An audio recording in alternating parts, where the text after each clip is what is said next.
550. That's 385-281-0550. Or go to pantheonclinical.com. That's pantheonclinical.com.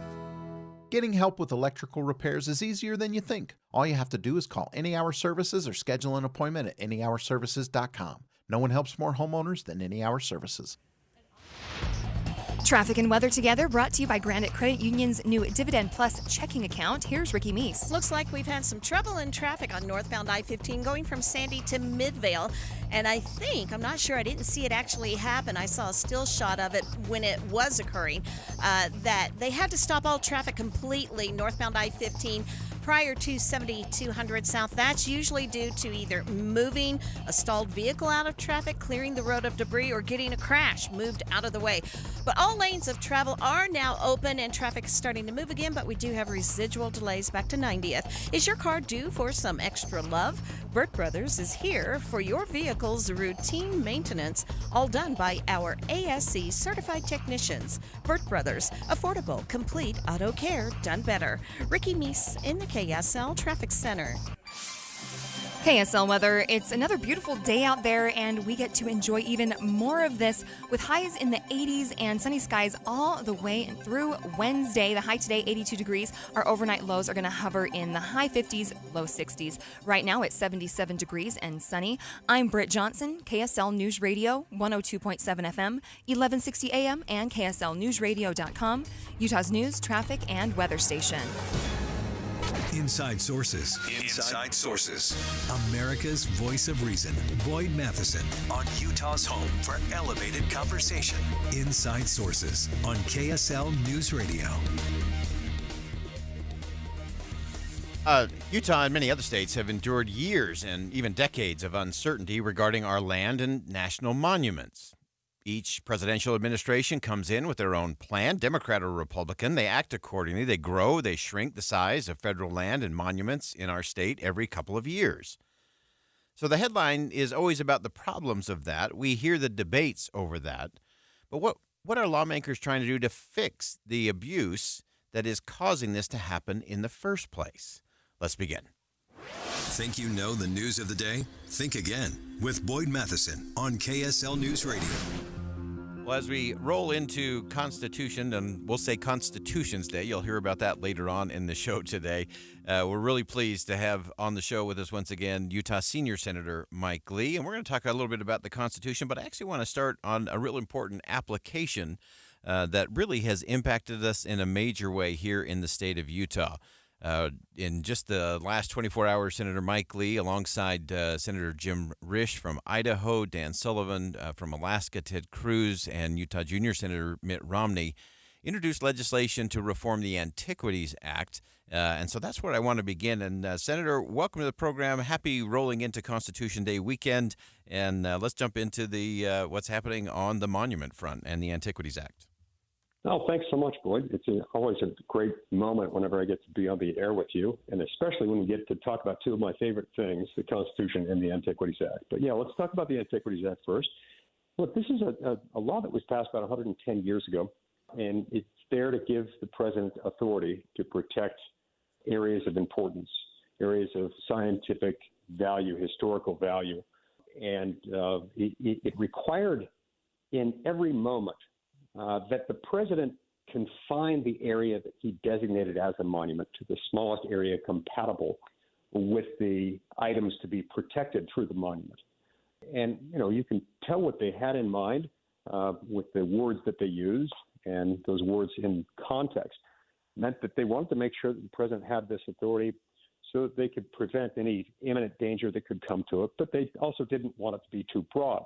What we've seen more recently is that we've had presidents declaring monuments that can be measured in terms of percentages of states. In fact, we in the state of Utah have had more monument land acres declared in our state without the consent of our state's lawmakers than there is land in the entire state of Delaware. In fact, I've made this point to President Biden before. He was understandably impressed to know that. But, this is a deep concern to a state that has had such a vast amount of territory taken over as a monument when it was a controversial topic within the state, to say the least. So we've been trying to reform it. We've got a number of reforms that I've proposed to the Antiquities Act. There's a new one that I've proposed just this week. And what this one does is it preserves what the Antiquities Act was supposed to do from the beginning. And it also makes clear that the preserving function needs to be protected and can be protected in a way that also protects other interests that may be at play. So here's what it would do. It would say that when the president designates a monument, that designation can remain intact for 6 months after the president decides to make it a monument. And after that, if Congress decides within that 6-month period to ratify it, to enact new legislation, to extend it beyond that, Congress may do so. So that it operates kind of like a proposal for a long-term monument, but the monument itself can exist by presidential fiat for a period of 6 months. This is a very good compromise to allow the Antiquities Act to continue to perform that emergency preserving function that it was designed to have, but also to give states and to give the people's elected lawmakers in Congress broadly the ability to weigh in and have their views known. Yeah, I love that as a compromise because it does give presidents the ability to say, hey, we think this area is important, or we think these natural wonders or these antiquities need to be preserved, whatever it may be. I think that's an important compromise there in terms of just, one, there's a process now to make sure that the constitutional duty and what is in law in the Antiquities Act is actually honored rather than abused by presidents of either party. And I want you to get to this idea of the uncertainty that these presidential declarations make in terms of local ranchers and farmers and just communities that don't even know how to plan for anything, because what's done by one presidential declarative is undone by the next one. And so how do we get past all of that? Yeah, well, this is one of the ways that we need to get past it is through legislative reform, because you're exactly right. There are uncertainties created by the controversial nature of the use of the Antiquities Act, the way it's been interpreted by presidents, and the way that presidents have chosen to wield that authority has been destructive. So let's take, for example, some of the monuments we've got in Utah. In the summer of 1996, President Clinton didn't even come to Utah. He made it as far as the Grand Canyon and then decided not to set foot in our state, designated the Grand Staircase Escalon National Monument. This was against the wishes of our entire congressional delegation, of our governor, of our legislature. We didn't want it. And we get to December 28th, 2016, just in the final weeks of President Obama's administration. He designated the Bears Ears National Monument. Same thing there. Our congressional delegation, our legislature, our governor were against it. President Trump came along, and having heard the concerns of people in Utah with regard to both of those monuments, narrowed them substantially by executive order, as is his authority to do under the Antiquities Act.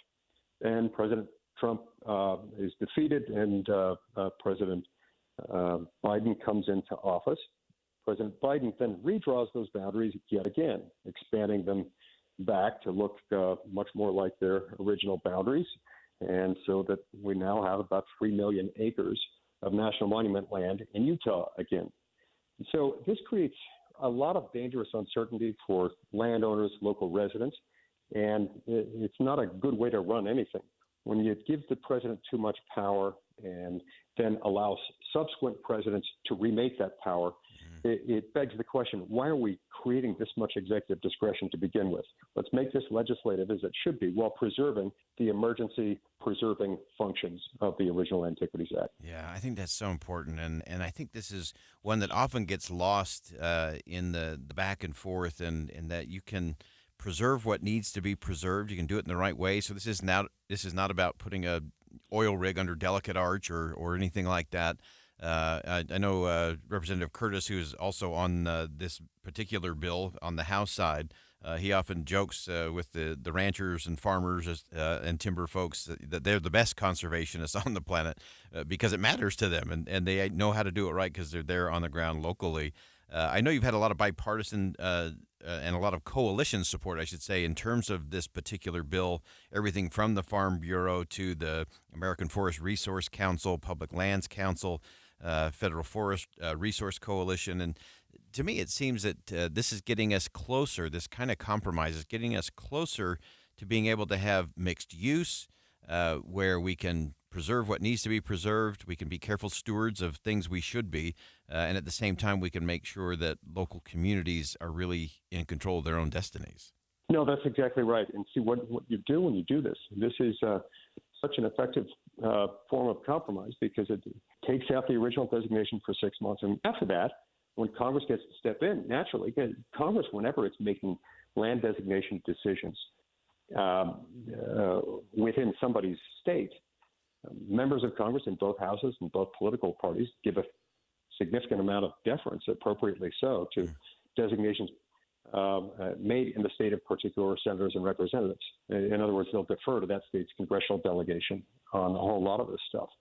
And in that circumstance, we'll be allowed, if this bill passes into law, once it becomes law, we'll be in a position as the home state senators to say, okay, here's what we're concerned about here. Well, we're happy to preserve this as a national monument, but we want to deal with this use here and that use there.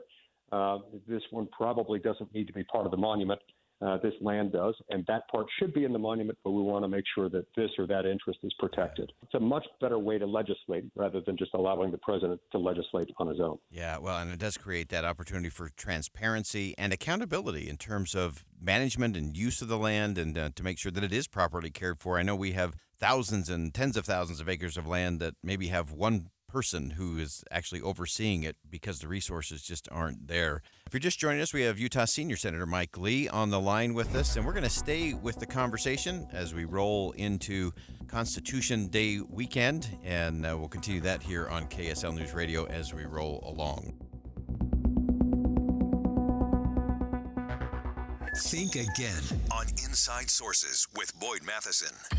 Jeff Caplan. His Minute of News is great. It's always entertaining. I listen to Jeff Caplan every day. He gives you important news and traffic and the familiar voice that helps you enjoy the ride home. I really like Jeff's Minute of News. He's calm and he's balanced. I really enjoy driving home and just listening to what he's got to say. Jeff Caplan gets me home every day. Join the community that relies on Jeff Caplan. He has you covered. Afternoons from 3 to 7 on KSL News Radio. If you're thinking about losing weight, but you've been reluctant to jump in for whatever reason, can Tim and I just tell you there's no time like the present? Today would be a good day because the only thing I regret about the SOTA weight loss program, SOTA stands for state of the art, is that I didn't do it years ago because not only was I successful in losing 34 pounds, but I'm coming up on 2 years now. And I've kept the weight off, and I know I will for the rest of my life. But, go on their website and check it out because there are thousands upon thousands, 8,000 reviews from people just like me. We have lots of people here inside this building that have had the same success. You hear Boyd talk about it all the time as well. And that is the difference, is that their goal is the same as yours, not just to lose that weight, but to keep that weight off. They have great ways to do it. They're not just throwing food or supplements or counting calories at you. They give you the help you need for as long as it takes, and that maintenance phase at no extra charge. Go to SOTAweightloss.com, spelled S-O-T-A. Think Tim and Amanda. It is state-of-the-art. Attention taxpayers, ready for some bad news? With $80 billion in new funding from Congress, the IRS has launched their most aggressive hiring campaign ever to ramp up enforcement. If you're ignoring your taxes, don't delay another minute because your paycheck, your bank account, even your home or business could already be at risk. Now, here's the good news. Optima Tax Relief, America's #1 tax relief firm, can get to work immediately, helping to protect you from the IRS. A+ rated by the Better Business Bureau, their tax attorneys and licensed professionals are experts at resolving tax problems. Let them help determine if you qualify for the Fresh Start Initiative or other powerful IRS tax assistance programs. Take control. Call Optima Tax Relief now for a free consultation. Call 800-343-6460. 800-343-6460. 800-343-6460. Optima Tax Relief. Some restrictions apply. For complete details, please visit OptimaTaxRelief.com. Found your dream house, but not your dream rate? Make your purchase with a home loan from Cypress Credit Union. Refinance within 12 months if rates drop, and Cypress Credit Union will take care of the refinancing fees. Boyd Matheson divides rage from reason on Inside Sources. So if you're just joining us, we've got Utah Senior Senator Mike Lee on the line. We've been talking about monuments and some bills that he has moving forward in the United States Senate. Really crucial here in the state of Utah with the large swaths of land that have been designated, redesignated, undesignated, and designated again by presidents, and really getting to the heart of what the Antiquities Act should do, and a great compromise in terms of allowing that to happen and then making sure there's that congressional oversight and votes so there can be accountability. And now we want to shift gears as we are getting into Constitution Day. And Senator, as we begin that, as you think through and look at the Constitution and how that came about and what that looks like, give us something right off the bat, something you think we're missing in our conversations about the Constitution today.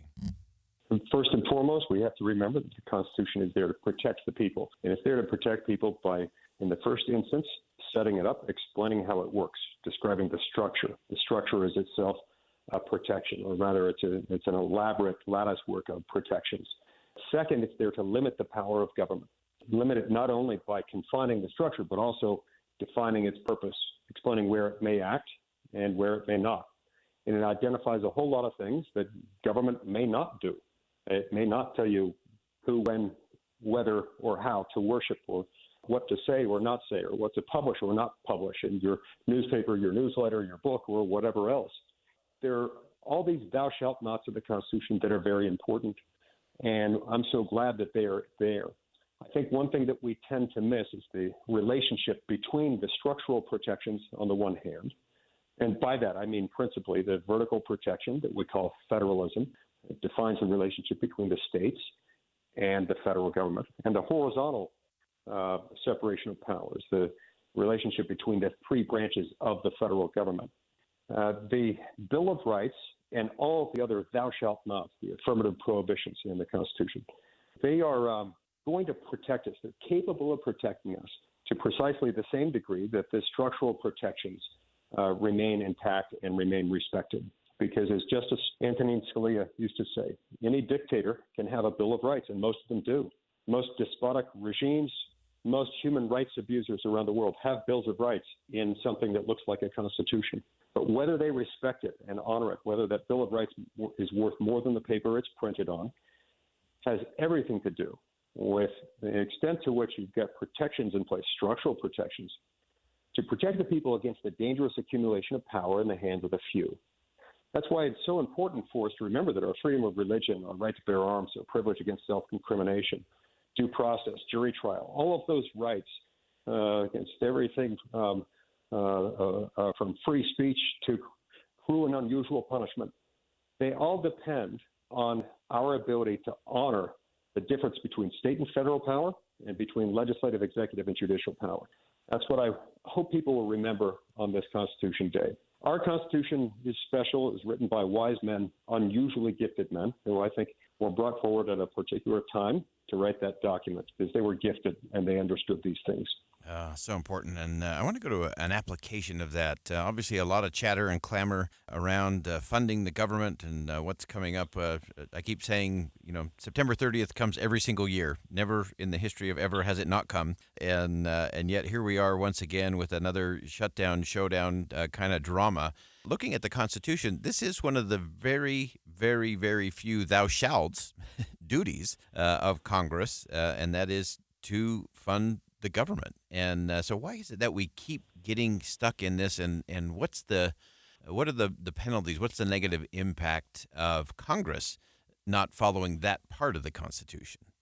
Look, the worst part of it is that when we do fund it, it's always done at the last minute. It's always done without ample opportunity. We get it done. The government gets funded, even in the rare circumstance when there's something we call a shutdown. Usually doesn't last for very long. Terrible. We hope to avoid those because it causes all kinds of other problems. But even those are relatively rare, and when they happen, they're relatively short. But a true problem relates to the fact that Congress delays for such a long period of time passing a spending bill that it allows for a particularly mischievous mechanism to kick in. A mechanism that I refer to as the action of the law firm. The law firm currently comprised of Schumer, McConnell, McCarthy, and Jeffries. And the top Republican and Democratic leaders representing the two chambers will come together with a handful of others who were involved in the appropriations process, very small number of people. They'll write a bill, a couple thousand pages long. They'll wait till days, a couple of days or even hours before government funding is going to expire. Then they'll present it to their respective legislative chambers and say, here you go. You can fund all of government with this bill. You don't have time to read it. You don't have time to debate it. You don't have time to take input from constituents or colleagues on this. You just have to vote up or down. We're not going to let you change anything in it or amend it. We want you to vote for it, and we hope you will. You can vote against it if you see something in there you don't like, or if you think it's wrong to vote for a bill you haven't read. But if you do vote against it, there might be a shutdown if enough people oppose it. And if there is, we'll blame you for the shutdown. In this way, the law firm gains more power, and this always results in Congress spending far more than we should. It's good for the members of the law firm, the key handful of people, tiny group of people within Congress who write them, because they get to decide how things are going to go. And there are always some handouts, some earmarks for their home state, which is kind of corrupt in there. But everybody else, hundreds of millions of Americans, and those they elect to represent them, are excluded from the process.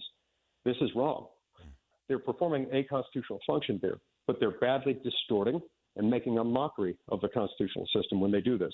That's why it's so important for people to call out the law firm and call out this tactic and make sure that there's a real process, not a sham one. Yeah, so important. And so often in these, we end up with that continuing resolution, which I think we've sadly started to accept and believe that it just keeps things on autopilot in terms of funding. But as you just pointed out, Senator, it really isn't just autopilot. It's autopilot plus, often to the tune of billions of additional dollars to plus up different earmarks or different pet projects from members of Congress. Yeah, that can be true. So there are a million kinds of continuing resolutions in terms of their duration and scope. A pure continuing resolution, which does exist and is sometimes used, is literally just autopilot for a specified period of time. But sometimes it's a continuing resolution plus a plus up here or there and a cut here or there. And sometimes it can quickly morph into, so a continuing resolution is called a CR. It sometimes morphs into what they call a cromnibus, which is a hybrid between a CR and an omnibus. And it starts to resemble an omnibus much more. The more detail it has in there and the longer the duration, the more this becomes the product of a manipulative tactic by the law firm to move things forward. And boy, this is literally why we're $33 trillion in debt. Because when they do it this way, members don't have the opportunity to push back and say, that's too much money. Let's take out this, this, and this. The law firm doesn't like that because it would throw off their game, throw off their groove. But it's got to stop because the debt's killing us. It's causing inflation, and it's causing us to get to a point where this is no longer sustainable. Right? Our interest on debt is soon going to eclipse our national defense budget. And before long, it's going to get a lot worse than that. Yeah, especially as interest rates continue to go up, those dollars add up in a big way. And in addition to the spending, it also prevents anyone from really being accountable for anything because they can always shrug their shoulders and just say, well, I had to, or we would have had a government shutdown, and nobody wants that. Well, as we round it out, Senator, just in our final minute here, give us one thing that you're in the midst of so many things back there in our nation's capital. What is it that gives you hope? What is it that gives you that forward look that we may have some real problems, we may have some polarization, we may have some really wacky ways of trying to actually carry out constitutional duty, but what gives you hope that America's best days are ahead rather than behind? First, the people. The American people are fantastic.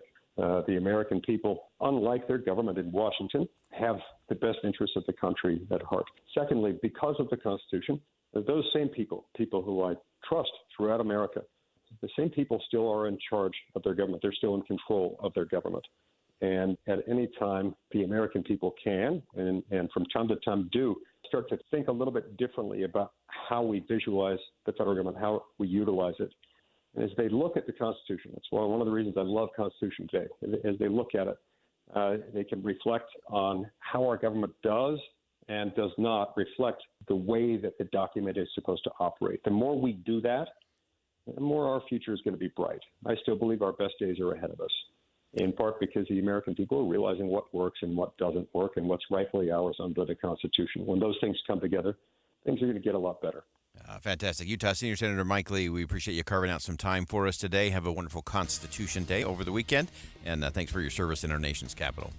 Thank you, Boyd. We'll step aside for bottom of the hour news. More Inside Sources coming up next on KSL News Radio. Stick around.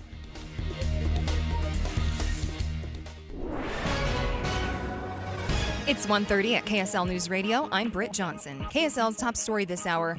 It's a day lagoon enthusiasts have long awaited. The new ride, Primordial, is finally open this evening at 5. KSL News Radio's Lindsay Aerts has details. The park spokesman has been on it, and he has few words. I was actually shocked, like, holy smokes. Fans can only see a large rock structure with some green tracks sticking out. They've been slogging through the building that's taken 8 years. A lot of the ride itself is inside the mountain, so there's a lot of unanswered questions for people that they will finally have answered later today. Now, Frightmares opens tonight. This is the big kickoff. Primordial goes at 40 miles an hour at its top speed and drops 84 feet. This is a long ride, too, doubling the time of Cannibal. Lindsay Aerts, KSL News Radio. The Salt Lake County Health Department announced today the first human case of West Nile virus in Salt Lake County this year. The infected person is an adult diagnosed with neuroinvasive West Nile virus, which is a more severe form of the disease. They remain hospitalized. Salt Lake County Health Department Executive Director says there are a growing number of mosquitoes carrying the disease, so it's especially important now that people protect themselves from mosquito bites, particularly in the hours from dusk till dawn. Our top national story this hour from ABC News. Workers who go out on strike could soon get paid by the state of California. It's something only a few other states already do. ABC's Alex Stone reports from Los Angeles. For months, much of Hollywood has been out of work because both the writers and the actors are out on strike. There have been other big strikes in California this year, and now nurses are threatening to walk out. Lawmakers have okayed a bill that would allow workers who are out on strike to get unemployment benefits. It's something the striking writers have been asking for. For all workers to have this tiny bit of relief. New York and New Jersey already let striking workers collect unemployment. The cost to California would be enormous. It's unclear if Governor Newsom will sign it. Alex Stone, ABC News, Los Angeles. Your money at this moment. The Dow has lost 260 points and the S&P has also lost 50 points. The NASDAQ is off 210 points. Coming up, the weekend is looking really nice. KSL weather is next. KSL News Time, 1:32. Hey guys, are you over 30? Let's talk about testosterone and performance. Your testosterone can decline at an average of 1% to 2% a year after you turn 30. And Revive Men's Health have been experts at treating men with low testosterone and ED since 2011. We're the clinic guys come to when their current treatment isn't working. They have a complicated medical condition, or they're just not happy with their performance. We love what we do and the patients we care for. You can ask our patients. We did, and we have a 99% patient satisfaction rate this year. Our patients even tell us we're more affordable than their insurance deductibles and copays. Let's get to the bottom of your issues and fix them. That's what we do, and we do it really well. Book your T-check and exam today. Call 801-263-7777. That's 801-263-7777. Or send us a private message at revivemenshealth.com. This just in. With the huge response we received from our Labor Day sale, we've decided to hold it over a few more days. So don't miss out on the biggest hot tub and swim spa Labor Day sale at Backyards of America and Hot Tub Factory Outlet. Save $6,000 MSRP on 10 of our select Sundance model hot tubs and save a whopping $8,000 MSRP on our swim spas too. Buy local and experience what a local in-house service technician can do for you. We make it easy for you to own a Sundance hot tub or swim spa. In Sandy at Backyards of America and in Draper at Hot Tub Factory Outlet. Don't buy from others until you see our pricing. Check out our biggest swim spa supercenter in the state with 8 in-stock models ready for delivery. Get $6,000 off our select Sundance model hot tubs and $8,000 off our swim spas. MSRP while supplies last. Because when they're gone, they're gone. Hot Tub Factory Outlet in Draper next to Cowabunga Bay and Backyards of America in Sandy. As the weather turns colder, this is when you need to get those new windows. So call Advanced Window Products. They'll replace your single-pane, rickety old windows with stylish, state-of-the-art double-pane windows with precision frames. You pick the style and color. They're custom-made right here in Salt Lake City. This company is so Utah. It's run by two guys who grew up here, Jake Weber and Utes defensive star Nate Orchard, the mayor of Sacktown with 7 NFL seasons under his belt. Great guys, great company building high-quality windows for 37 years. Unlike other companies, they build the windows, they install the windows, and they guarantee them for life. No middleman. There's Jake, Nate, and their team, and there's you, saving on the highest quality windows. Right now, before winter, get $2,000 off 10 windows or more, and they offer 60 months, 0% financing. So call Advanced Window Products now. You could have stylish new windows in 8 weeks. 801-850-9100. 801-850-9100, or visit AdvancedWindowsUSA.com. Spend some time with the ones you love in one of the most unique dining experiences in Utah. Five All's Restaurant has 5 stars, 5 courses, and is a step back in time. We have enough people running around Broadcast House at 4 in the morning to field a football team. Producers, reporters, the traffic team, and us. This is Tim and Amanda. Join us each morning from 5 to 9 on KSL News Radio. Traffic and weather together brought to you by Granite Credit Union's new Dividend Plus checking account. Here's Ricky Meese. We do have a crash in downtown Salt Lake City that may involve a motorcycle or bike at 400 South and West Temple. Looking at a pretty good drive on the Valley freeways. Also a report of a possible accident, Bangerter Highway at 90th South, and then looking at a live shot of a crash on the right shoulder westbound I-215 southbound at 3rd West. BYU's finest student dance ensembles present World of Dance, featuring the Ballroom Dance Company, Contemporary Dance Theater, International Folk Dance, Living Legends Theater Ballet, and Young Ambassadors. Ricky Meese in the KSL Traffic Center. KSL weather. It's the perfect weekend to head outdoors. Clear skies, no chances of rain, and highs in the mid-80s. And we get to keep this weather pattern all the way through Wednesday. Right now, it's 79 degrees and sunny. I'm Britt Johnson for KSL News Radio, 102.7 FM, 1160 AM, and KSLNewsRadio.com, Utah's news, traffic, and weather station. Get deeper insights on the news from inside sources. Criticism has been mounting against our nation's Supreme Court in recent years in a wide variety of ways. Media channels and politicians drag the court through the mud at just about every opportunity. Public trust in our highest court is actually at the lowest it's been in generations. And while we're always free to disagree with the court, and some criticism is always warranted, regardless of where you fall on the political spectrum, to me, the most important thing we have to get to is that some of these attacks are just lacking one really important thing: civic understanding. Someone who understands the civics of it all is one of my favorite thinkers, Bill Duncan.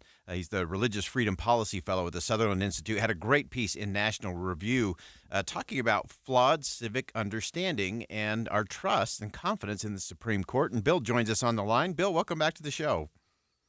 Thanks, Boyd. Great to talk to you again. So give us kind of the baseline here. I think we've and you laid this out in your piece so well in terms of just looking at how we look at the Supreme Court. How are we looking at it, and how should we? Well, I want to kind of defend American people in some ways on this.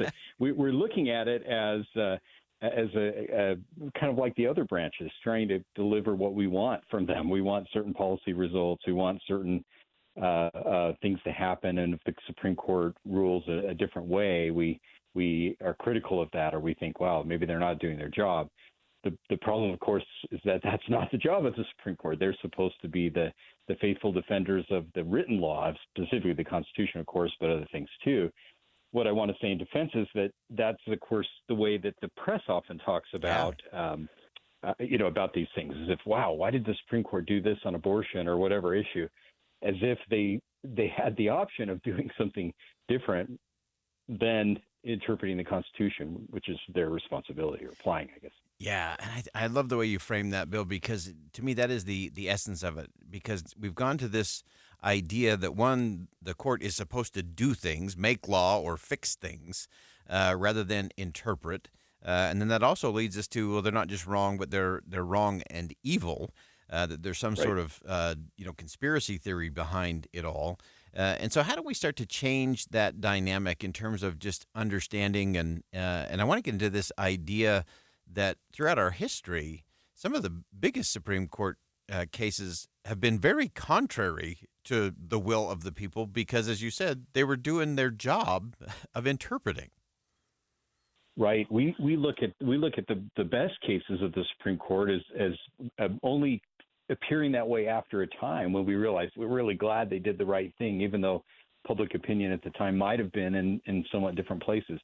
And the opinions that we appropriately think the least about or think less of are the ones where the court was responding to its own concerns, like Dred Scott, for instance, where the court was trying to settle important, state state relationship issues, and the court, of course, got that one wrong and with disastrous results. And so we're always wise when we understand the role of the court and try and understand what the court has said as well. I know Supreme Court decisions aren't everyone's favorite reading, but we can make probably a little more of an effort to understand exactly what the court said and not just assume that kind of what we're having described to us, often by people with some agenda about what the court did, is really true. Mm. Yeah, and I want to dig into that just a little bit. About a year ago, I had a conversation with former Senator Joe Lieberman, and he was making a very similar argument. And, of course, there had been just the change in the Roe v. Wade and the Dobbs decision. And he was really quite clear. He said, look, the law of the land now is Dobbs. And if you want to change that, there are a number of ways you can change that. But just yelling and screaming or demonizing the court is not the right answer. That's absolutely right. And what I think is so troubling is that there have been times when the court has done the wrong thing, but I think most good faith critics of the court say, okay, well, we need to push to rehear that case, or maybe we even need to change the Constitution or other laws to make it more clear. Those are all routes that are available through the normal constitutional process. What we see here is more kind of like an insinuation campaign. Oh, this justice went on trips. Of course, any justice has gone on trips with many people across a whole wide range ideologically, but maybe there's something wrong about that. And then people begin to think, wow, maybe there is something wrong here, since there's so much discussion about it. So it becomes a kind of a vicious cycle, but it's perpetuated by critics rather than by those who I think have a real understanding of what the court's supposed to be doing. Yeah. And Bill, I've been dying to ask you this question. My thinking over the last couple of months has been on this area of trust, particularly in the court. Our society and our constitutional republic has survived a stress test of World War, a stress test of pandemics, stress test of economic collapse. We've never really had this country stress tested in the absence of trust, and particularly trust in our institutions. Would love your perspective on where we are on that, and then how do we actually fortify or strengthen that? I agree entirely. I think you're exactly right, and that really is the most we could recover from bad Supreme Court decision. We could recover from really even bad behavior by justices. I don't think that's happened very often, but it occasionally might. We can recover from those things, but if we just give up our sense that the court has some important role to play, then we're in deep trouble. And of course, that's true of the other branches too. But I think that the way to restore some of that is just to restore a little bit of understanding of what we're expecting to see from the court. They're not supposed to be a branch that fulfills the desires of activist groups, of even members of Congress. They're supposed to be the ones who remind us, oh, wait, you established this Constitution. This is the parameters that we're supposed to operate under, including, fundamental rights, but also separation of powers. And we're going to hold you to that, even if our decisions are unpopular, even if we personally as justices don't like those rules. And if we recognize that, then I think our estimation of what the court's doing increases. Our trust in them would increase as well. But if we think that they're supposed to be delivering on the kind of the most current social issues and things like that, then of course we'll underrate them. and that's really a tragedy. Yeah, no question about that. Before I let you go, Bill, as we look at the path forward and building that trust back out, I think there's several components to it. There's a we the people component to that. There's a media component to that. There's a political component, because often these very contentious issues at the Supreme Court are the result of Congress not doing their job, or executive branch superseding or reaching beyond their particular powers. What else can be done in terms of reforms or changes in attitudes or approaches that can be part of that solution of reconstituting that trust? That's such an excellent question. I think you hit on kind of the key issues I would look at, particularly the question of administrative overreach.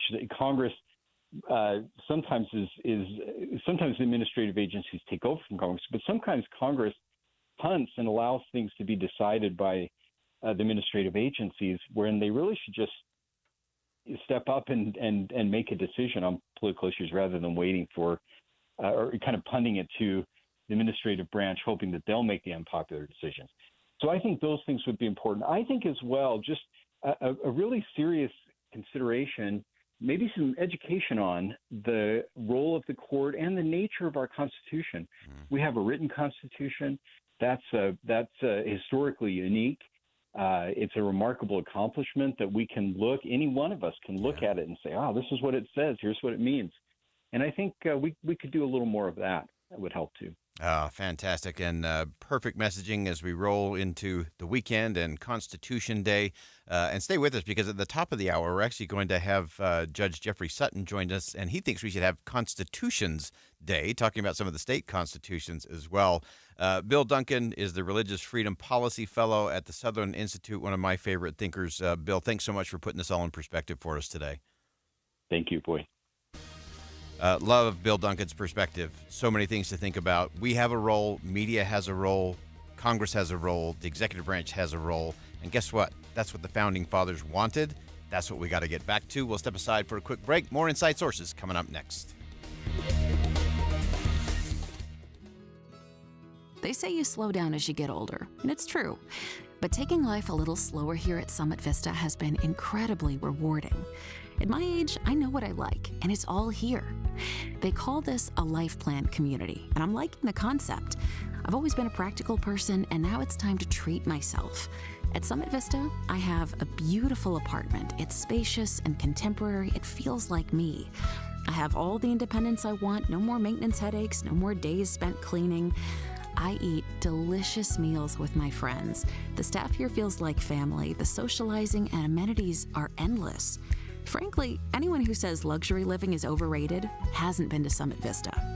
I've rebooted my life, and I'm revisiting my younger self with the wisdom of an older woman. And I gotta tell you, feels pretty cool. Experience retirement living at the top. Visit summitvista.com today. You know, I love organizations who prove they can achieve excellence over time. Hercules Credit Union has been doing the highest quality of financial services for the community since 1946. 1946. They've been doing this a while. They get it. They're always about growing stronger together. And right now they have an opportunity for you to go for the gold. All you have to do is open a checking account at Hercules Credit Union and qualify for their gold tier checking status in the first 90 days, and they will deposit $200 right into your account. Plus, you get all the benefits of being a gold tier checking status member. Ultimate ID, identity theft protection, travel benefits, cellular care coverage, health and wellness savings, and so much more. All through our friends at Hercules Credit Union. Again, open a checking account, get to that gold tier checking status in the first 90 days, and $200 goes into your account.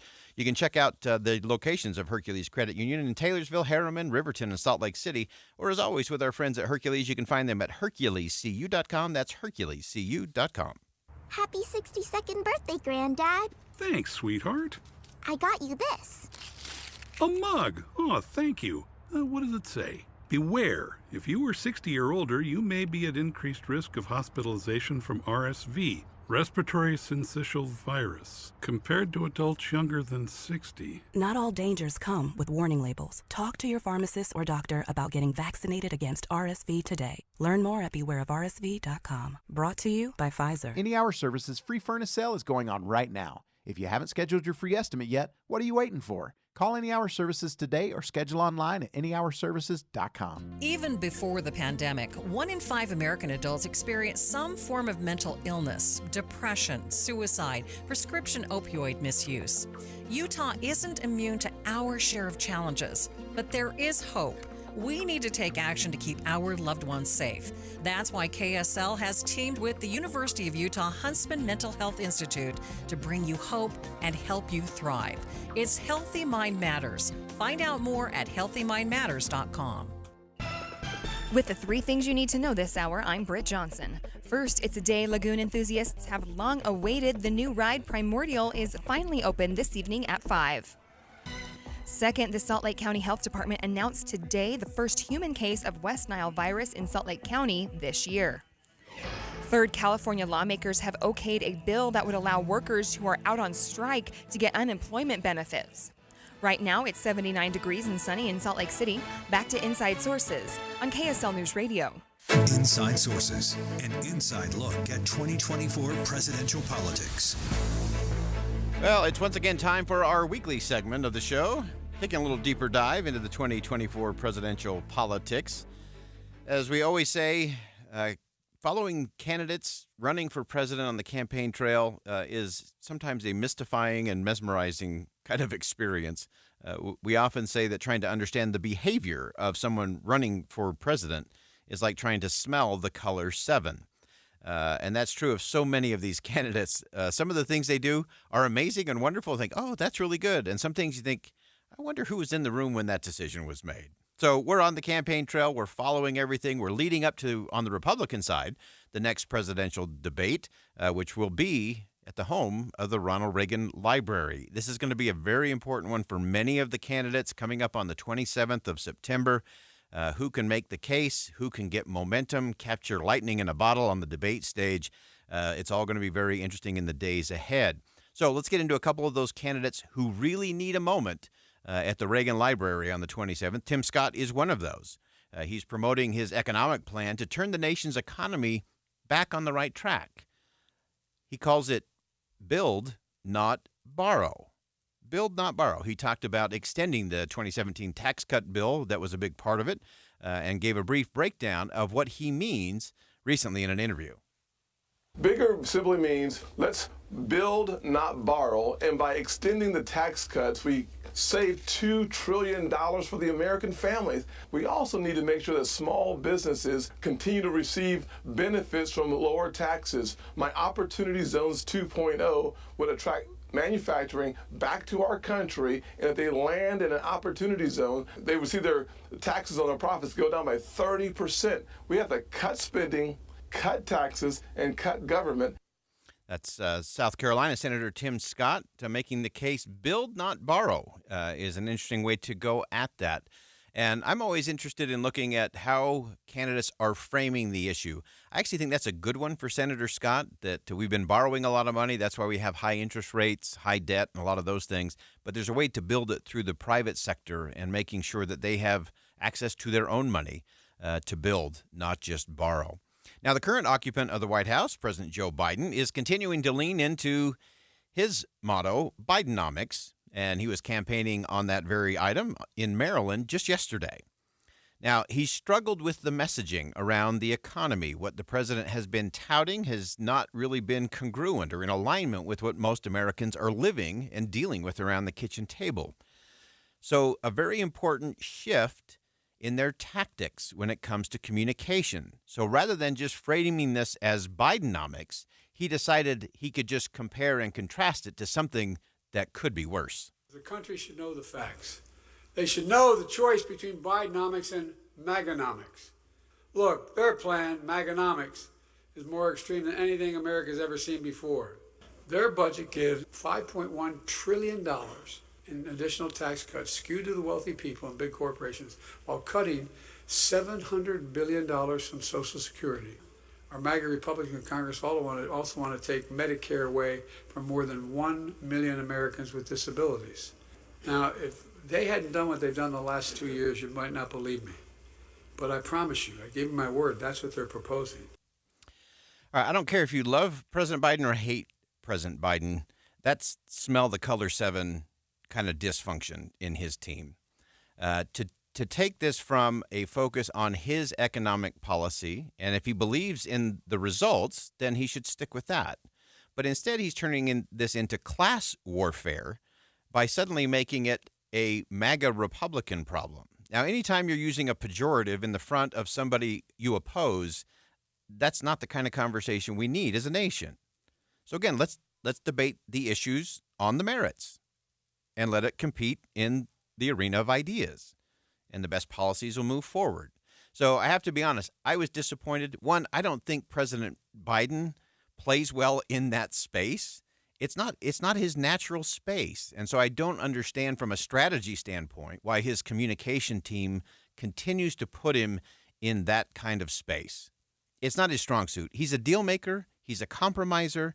And they're trying to make it a Bidenomics versus Maganomics, which is just class warfare and taking the political conversation to the lowest common denominator. So I think that was a big swing and a big miss for the president yesterday in Maryland. Now, former Vice President Mike Pence, also on the trail this week, he's had some very interesting things in a town hall in Chicago with News Nation. We talked about it on the show just a little bit yesterday, and he made some very serious points, not just about what he did right as vice president, but he talked about things that he did wrong as well, which I thought was, again, authentic and real, and I think we need more of that in our politics.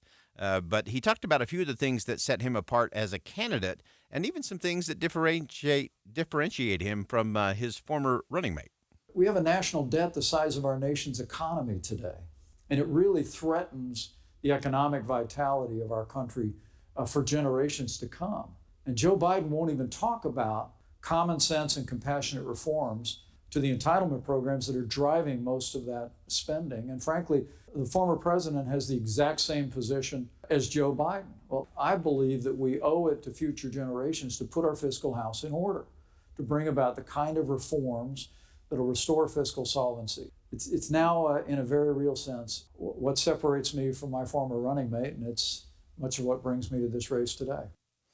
And that's the former vice president. And there was a second part of that town hall where the moderator pushed back on the former vice president, saying, look, the Biden and, the Trump-Pence administration racked up a lot of debt and added to the deficit spending as well. And the former vice president was very honest and said, look, I will defend spending on military that had been hollowed out with a lot of cuts during the Obama administration. He defended COVID spending as critical to the country at the time. And then he said, and we should have done better at cutting and reducing, controlling spending in between. And so I thought that was another interesting and good moment for the former vice president. Now, as we watch some of the other campaigns as they try to navigate and position themselves, we've talked a lot about Governor Ron DeSantis and his campaign, which has been up, down, and sideways since he announced. And really interesting. This is strategy happening. DeSantis today touted the backing of faith leaders, particularly in those early states of Iowa, New Hampshire, and South Carolina. This has not been an area of great interest or passion for Governor DeSantis in the past, but it is clearly a signal that he knows if he is going to do well or do good enough in Iowa, New Hampshire, and South Carolina, he has to make a connection to all the faith communities. And so he announced he unveiled his Faith and Family Coalition, more than 70 faith leaders in those three early states. He's also been meeting with religious leaders in New York and other places, wide range from Orthodox Jews to Cardinal Timothy Dolan, the Roman Catholic Archbishop of New York. And so clearly an understanding from the DeSantis campaign that they are not doing well amongst the Faith and Family Coalition and that part of the electorate in those early states. Well, that wraps up our look inside of the presidential politics as we look towards 2024. We're going to go ahead and step aside for some top-of-the-hour news.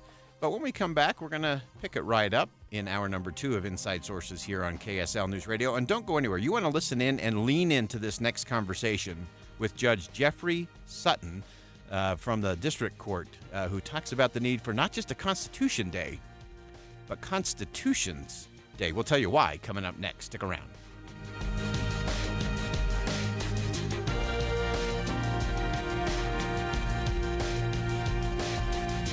KSL FM Midvale, KSL Salt Lake City. Listen at home on any smart speaker and in your car at 102.7 FM. This is KSL News Radio, Utah's news, traffic, and weather station. It's 2 o'clock at KSL News Radio. I'm Britt Johnson. KSL's top story this hour, Harriman Police will have extra officers at high schools in its city today after some threats made against an unidentified school. The Jordan School District says they and police do not believe any of the threats are credible. Officials say they're keeping an eye on any other potential threats and that they could be coming from out of state or even out of the country. After a cow moose was hit and killed on Highway 224 in Park City recently, her twin calves remained near the busy highway, creating a dangerous situation for motorists and the calves. The Division of Wildlife Resources biologists have successfully located and captured and then relocated these calves to a more suitable moose habitat in central Utah. The calves are old enough to survive without their mother. Our top national story this hour from ABC News. Italy is working to relocate the thousands of migrants that have come in. ABC's Inés de la Quatera has more from the foreign desk. Close to 7,000 migrants arriving to the small Italian island of Lampedusa in 48 hours. The island has a population of just 6,000. The United Nations Refugee Agency now saying it's crucial that the migrants be relocated because of the island's limited resources. Officials have already set up transfers to the larger island of Sicily. Experts are also calling on other European countries to step in and help settle those who will be recognized as refugees. Inés de la Quatera, ABC News, at the foreign desk. Your money at this moment. Things are still in the red. The Dow has lost 288 points. The S&P has also lost 54 points. The NASDAQ is down 217 points.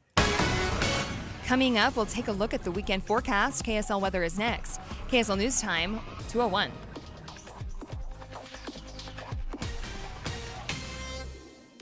Imagine getting ahead of your irritable bowel syndrome with constipation or IBS-C by treating it with Linzess. Then you could start proactively managing your constipation with belly pain and get ahead of your symptoms. Talk to your doctor about Linzess, linaclotide. Linzess is a prescription medicine that treats IBS-C in adults. It's not a laxative. It's a once-daily pill that helps you get ahead of your symptoms. It's proven to help you have more frequent and complete bowel movements and helps relieve overall abdominal symptoms, belly pain, discomfort, and bloating. These symptoms were studied in combination, not individually. Do not give Linzess to children less than 2. It may harm them. Do not take Linzess if you have a bowel blockage. Get immediate help if you develop unusual or severe stomach pain, especially with bloody or black stools. The most common side effect is diarrhea, sometimes severe. If it's severe, stop taking Linzess and call your doctor right away. Other side effects include gas, stomach area pain, and swelling. Imagine, what could relief from IBS-C mean for you? Talk to your doctor and say yes to Linzess. Learn more at linzess.com or call 1-800-LINZESS. Some days I cover up because of my moderate to severe plaque psoriasis. Now I'm hitting the road with clearer skin thanks to Skyrizi, Risankizumab Riza, a prescription-only 150 milligram injection for adults who are candidates for systemic or phototherapy. With Skyrizi, 3 out of 4 people achieved 90% clearer skin at 4 months. And Skyrizi is just 4 doses a year after 2 starter doses. Don't use if allergic to Skyrizi. Serious allergic reactions and an increased risk of infections or a lower ability to fight them may occur. Before treatment, your doctor should check for infection and tuberculosis. Tell your doctor if you have an infection or symptoms such as fever, sweats, chills, muscle aches, or cough, or if you plan to or recently received a vaccine. Thanks to Skyrizi, there's nothing on my skin, and that means everything. Your doctor today about Skyrizi, the #1 dermatologist prescribed biologic in psoriasis, and visit skyrizi.com or call 1-866-SKY-RIZZI to learn more. Found your dream house, but not your dream rate? Make your purchase with a home loan from Cypress Credit Union. Refinance within 12 months if rates drop, and Cypress Credit Union will take care of the refinancing fees. Start your days with knowledgeable, friendly voices telling you about the latest news and weather out there. Hi, this is Tim Hughes and Amanda Dixon. In the business of waking you up each morning from 5 to 9. On KSL News Radio. Traffic and weather together brought to you by Granite Credit Union's new Dividend Plus checking account. Here's Ricky Meese. We have a little bit of heavy and slow traffic northbound on Legacy going from Centerville to Farmington. Also, heads up for downtown drivers. This was originally called out as a crash. Now it's turning into a police investigation in the area of 500 South, 2150 West. You may want to consider just avoiding the area. How do you know if you're getting the best deal on employee benefits? Well, you don't, unless you get free quotes from every insurance company every year. Visit shopmyplan.com to get free quotes. Ricky Meese in the KSL Traffic Center. KSL weather will have a repeat of today's beautiful weather all weekend long. Mid-80s for our highs, no chances of rain, but this time next week, we will be feeling the crisp fall air. Right now, it's 79 degrees and sunny. I'm Britt Johnson for KSL News Radio, 102.7 FM, 1160 AM, and KSLNewsRadio.com, Utah's news, traffic, and weather station. Inside Sources. Inside Sources. America's voice of reason. Boyd Matheson on Utah's home for elevated conversation. Inside Sources on KSL News Radio. We often look to the United States Constitution as the foundation of our government and our freedoms.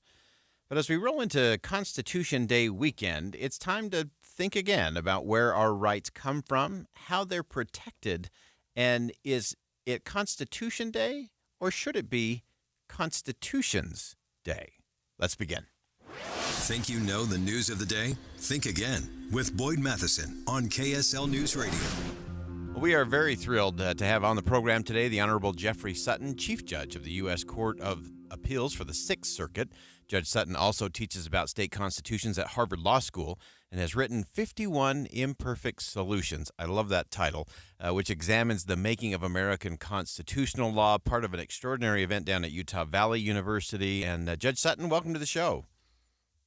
Thank you so much. It's an honor to be with you.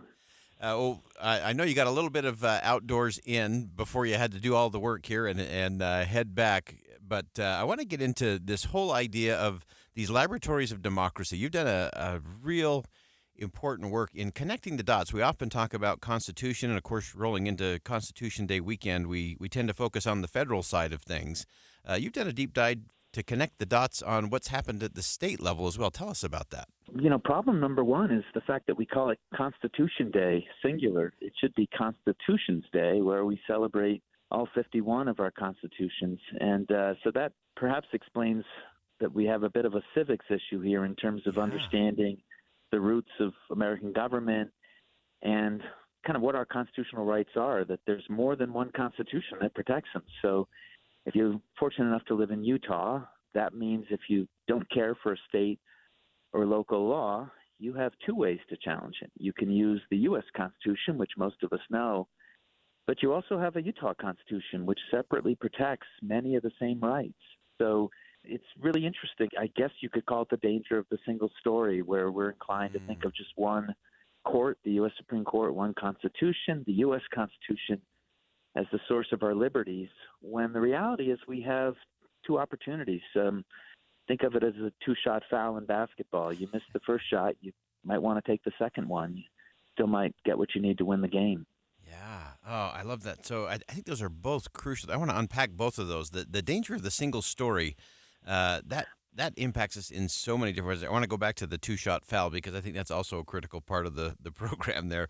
But just dig into that a little bit in terms of the danger of that single story and what happens when we do focus just on Constitution Day as opposed to Constitution's Day. Well, I'm a former high school and middle school teacher, so I understand the challenges of, teaching our American system of government. I think traditionally what we do is when we talk about the courts, we decide to talk about the U.S. Supreme Court, maybe feature cases like Brown versus Board of Education, which was so central to, creating equality in this country. So I must say I love that part of the story. The downside is we don't tell the second part of the story, or as Paul Harvey would say, the rest of the story. It turns out this U.S. Constitution that we rightly celebrate was modeled after the first state constitutions. So when we broke from Britain in 1776, we had to write some state constitutions for what used to be colonies and had become states. And We did all of that from 1776 up to and before the big summer in Philadelphia in 1787. So you had 11 years there of writing state constitutions. And turns out it's really the source code of the federal Constitution. That's where a lot of our liberties come from. And I guess over time, we came to think mainly of the national court. I suppose the national news talks more about Congress than the Utah legislature, in the same way the national news talks more about the U.S. Supreme Court than the Utah Supreme Court. So I perhaps that's how we fell into the trap of the single story. But I do want to, mention what I consider the key harm of the single story. Yeah. And the key harm is that single stories generate myths. And one myth is, the U.S. Supreme Court's always right. And the reality is they're imperfect human beings. There are 9 of them. And on balance, I think they've done really well throughout American history. But you don't want to put all your liberty, equality marbles in one basket. And the idea that the U.S. Supreme Court's always going to get it right by your lights is probably wrong. And the other myth is that the state courts or states in general don't get it right. And I don't think that's fair either. I think sometimes in American history, our state legislatures and state courts and governors have actually been the key proponents of liberty, equality, property rights, free exercise of religion. And so that to me is really helpful. I'll try to illustrate it one other way.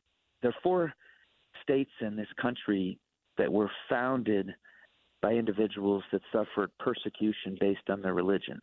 So it's Rhode Island, Maryland, Pennsylvania, and of course Utah. Well, the Utah legislature, the Utah governor, and the Utah courts are surely allowed to account for that history in thinking how we protect people's rights to pursue their own faith as they see it in Utah. Well, the U.S. Supreme Court can't really do that. They can't customize this national constitution to account for one state's experiences, 4 states' experiences, or even one region's experience. So the danger of the single story is we nationalize everything, and I don't think that's been healthy for American government. I think localism can be really helpful. Yeah, no question about that. There's so many things in here that I want to get to because it is the states getting into that, again, outside of that single story and really getting to some of the things. I love the components in your book. You talk about the different areas of constitutional law that we often hear about: equal protection, criminal procedure, privacy, free speech, and as you just mentioned, the free exercise of religion.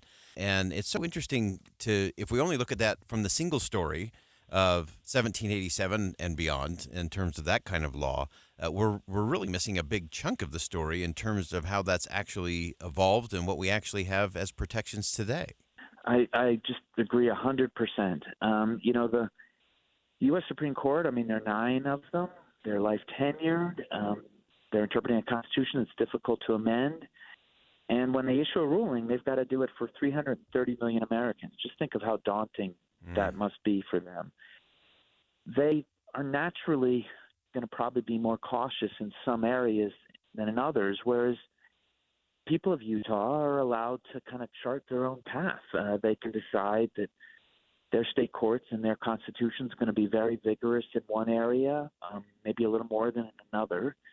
And presumably that's because the people of Utah want that. And there's just nothing wrong with it. This country, even if you just put to the side how many people we are, 330 million, we're geographically so diverse.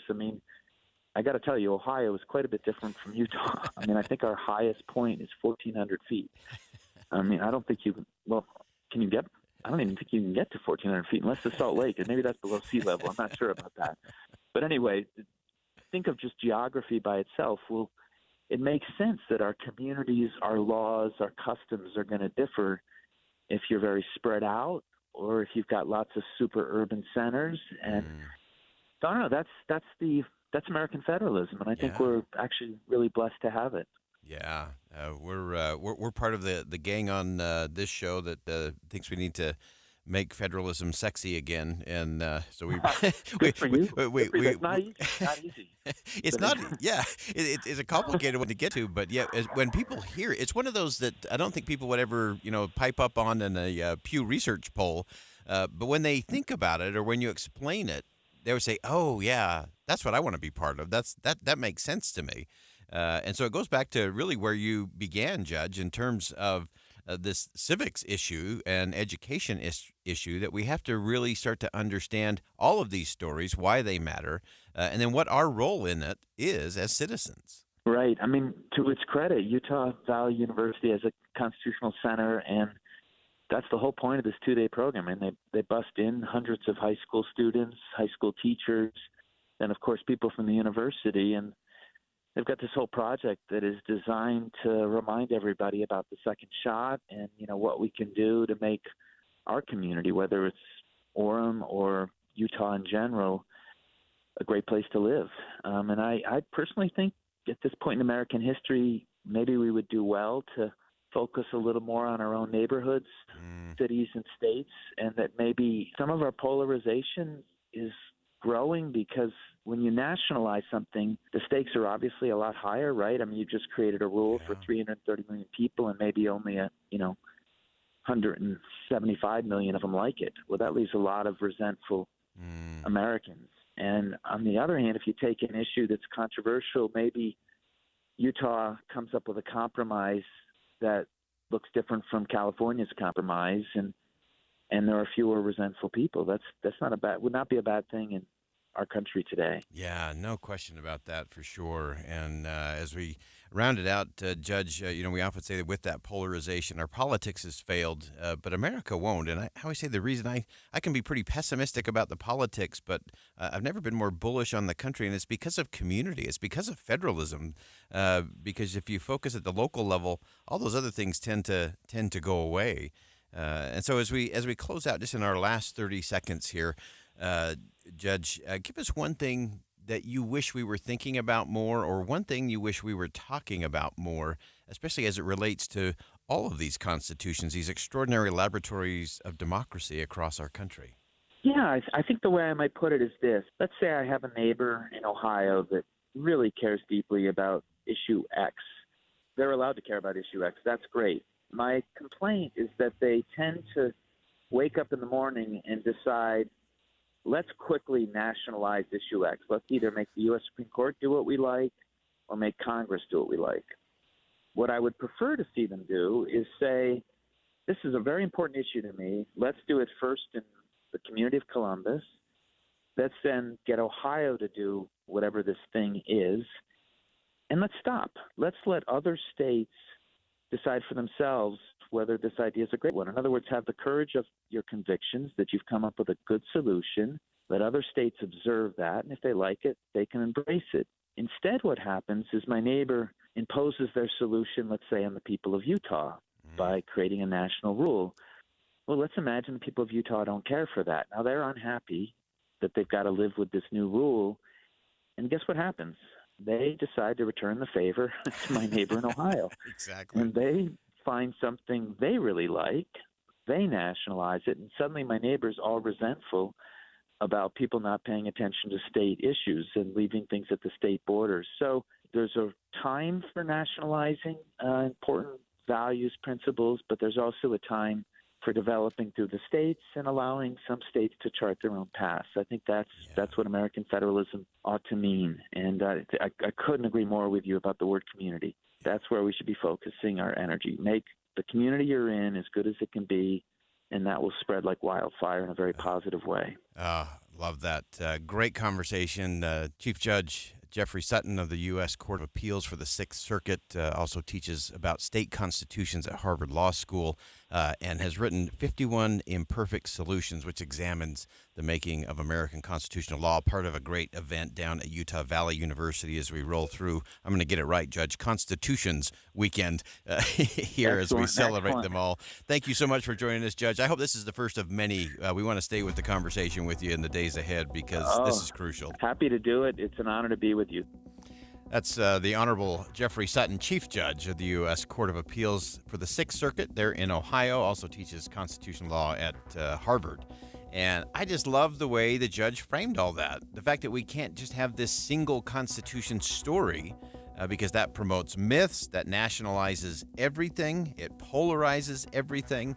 And so we also need to celebrate these 50 other constitutions, all of the state constitutions, which, because of federalism, really gives us a double protection, federal and state, if we follow those constitutions. An extraordinary conversation. If you missed any of this, go check out the podcast that'll post a little later on this afternoon as we rolled into Constitution's Day over the weekend. We'll be right back. Think again on Inside Sources with Boyd Matheson. Is shopping for medical supplies online leaving you feeling intimidated and overwhelmed? Hi, I'm Jay Broadbent with Alpine Home Medical. I want to share a real customer story with you. The moment I walked into Alpine, I felt cared for. They pulled me into a private room, and the Alpine professional happily set up my CPAP machine, explaining everything I needed to know. The service didn't stop there. After I went home, Alpine called me a week later just to check on me. These guys really are the experts. Before Alpine, I was so stressed trying to navigate what I needed online by myself, but all the stress went away when I went to their store. They really do deserve 5 stars. We know when you walk through our doors, you deserve to be cared for. Stop by any of our 11 locations and discover the Alpine Home Medical difference. When you need assistance, we're here for you. Alpine Home Medical, we bring wellness home. AlpineHomeMedical.com. Hear elevated conversation on crucial issues. Boyd Matheson on Inside Sources. Of course, as it now stands, President Joe Biden is expected to be the Democratic nominee for president. He is the incumbent president, after all. There is becoming an increasingly loud and somewhat concerned constituency among the Democrats as well that the Biden-Harris campaign may not be the right answer for 2024. Some, like David Ignatius from the Washington Post, are even calling for the president to step aside.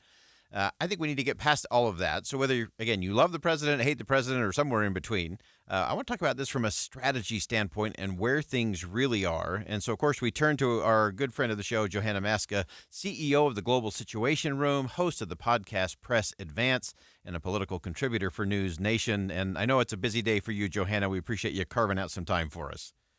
Oh my gosh, Boyd, of course. It's always my pleasure to talk with you. And it certainly seems like we've got, some people who have some thoughts. It's September, so I'm glad we're talking about logistics on this because I think the thoughts may be a little late. Yeah, and let's dig into that. And again, so let's look at it from the Democratic side. You've been in the room in a lot of those Democratic conversations, presidential campaigns, and to have this in mid-September, rolling into the election year, obviously, if there were to be a change, there's not a whole lot of time where you could even go down that path. And so what is it that people are worried about? And then we'll talk about if there's really a path.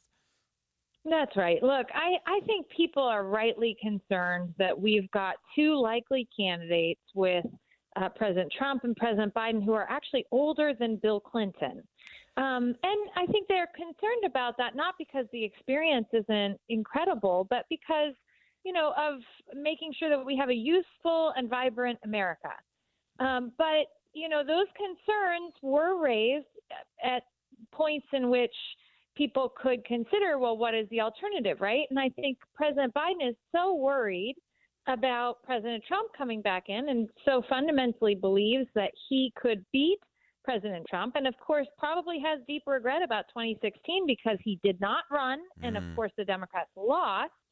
And so ultimately they made the decision not only just to run, but to shore up the Democrats' support.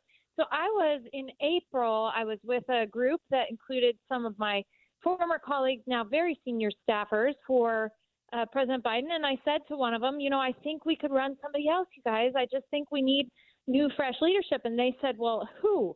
And I was saying, I like Mark Kelly from Arizona. I think he would be a fantastic candidate. He's won in a purple state. He's moderate. He's got, of course, history as an astronaut and military background. His wife has been a champion for a lot of the issues that Democrats care about. And they said, you have about a week to make your case. That was April. So, here we are in September. And the truth is, even, with President Obama back in 2007, it was February 2007, we were starting to spin the apparatus. And the apparatus is really important, right? You have to shore up all of your support. You need to start putting in place your state, teams so that you're able to really get the people that you need to the polls in the different states. And look, what I'll give the Biden team credit for is they have been doing that and pretty meticulous. So while I admire David Ignatius's perspective, I think it's a little too late. And a lot of the people who are coming to me with all these scenarios Hunter's indicted, and then they could, pardon Hunter, and then Biden could step aside. I'm like, are you writing a Hollywood script, or are we living in reality? Because I think the reality is Biden is running. Yeah, we've been kind of joking this week that it's very clear that the Hollywood writers are on strike because only the politicians could come up with scripts this bad. I think that's how it's rolling out. That's right, boy. And look, I was just in D.C. I went to this dinner with a number of members of Congress, and there are a ton of people who are very grateful for what President Biden has done and the investments that they've gotten. And many of them told me, we need to rally around and we need to, continue this because it is a critical time in the nation and in the world, and they're very worried about the populist strain. And I think we don't know what's going to happen yet on the Republican side. But there's a lot of worry there. And so there are a lot of Democrats, for all the David Ignatiuses of the world, there are a lot of Democrats who are actually full steam ahead with Joe Biden. Yeah, and I think I love that you point out the fact that they're doing the hard work and heavy lifting, the organizing part, far away from the cameras, no headlines around it, but it is the work of a presidential campaign that nobody sees, but is so important to the process. So I love that perspective there. It's been interesting for me to see, I think in some ways, the best thing that President Biden has going for him is that the former president is leading the Republican candidates at the moment. And I actually think the best thing going for the former president is actually the current president. And so they seem to be propping each other up just a little bit and keeping everyone else out of the conversation. That's right. And look, I think most Americans are in the mood to throw the bums out, and the bums are likely, in their mind, right? The people have different perspectives. There's very few people who don't have a perspective of President Trump. There's very few people who don't have a perspective of President Biden, and they're the most likely to be on the ticket. And so you have this scenario, brewing, and I talked to them, the No Labels folks who are talking about a third party entrance. And, I believe that at a time in this country, we need to have multiple parties. But there are a lot of people pushing back on them right now because it's a little half-baked still. They don't know exactly how they would even field the candidate. There are a lot of egos involved. So I imagine a lot of people who believe they should be the candidate. Shocking. Yeah, it's shocking when you get into a political room how many people think they could do it better. We always say trying to understand the behavior of someone thinking about running for president is like trying to smell the color 7. And you've been in those rooms. It's true. It's true.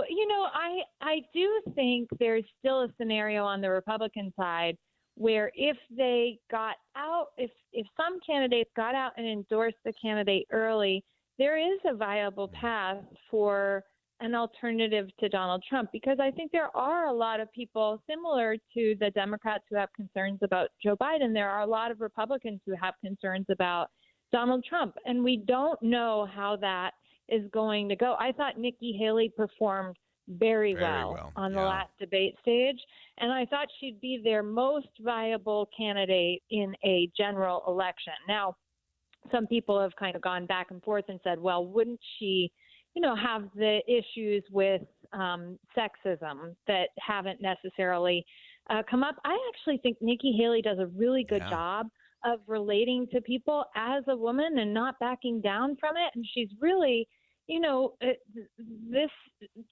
she's been a very steady governor and UN ambassador. And so she could be doing that hard work behind the scenes that maybe we don't know. I'm not sure. Right. So So it may not be President Trump, and I think that's the other Democrats' concerns is they say, well, what if it isn't President Trump? What if they Right. do provide an alternative?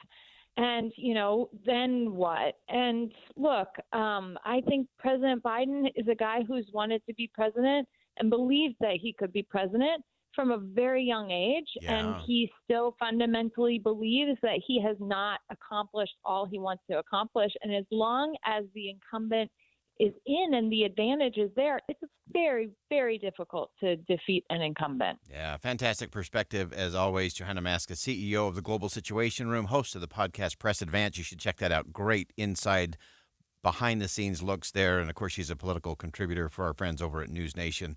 Johanna, thanks for carving out some time on a very busy day for you.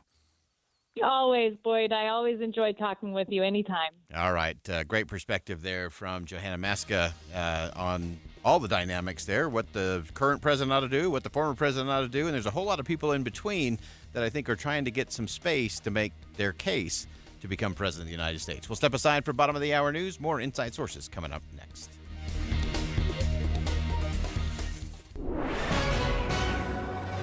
It's 2:30 at KSL News Radio. I'm Britt Johnson. KSL's top story this hour, the national median household income declined from 2021 to 2022, but Utah's median income increased. KSL News Radio's Alessandra Harris reports. The newly released report from the U.S. Census Bureau shows only 5 states had an increase in their median household income from 2021 to 2022. Those states include Alabama, Alaska, Delaware, Florida, and Utah. 17 other states showed a decline in their median household income, with the rest of the nation remaining broadly stable. Utah's median household income in 2022 sits just below $80,000. Alessandra Harris, KSL News Radio.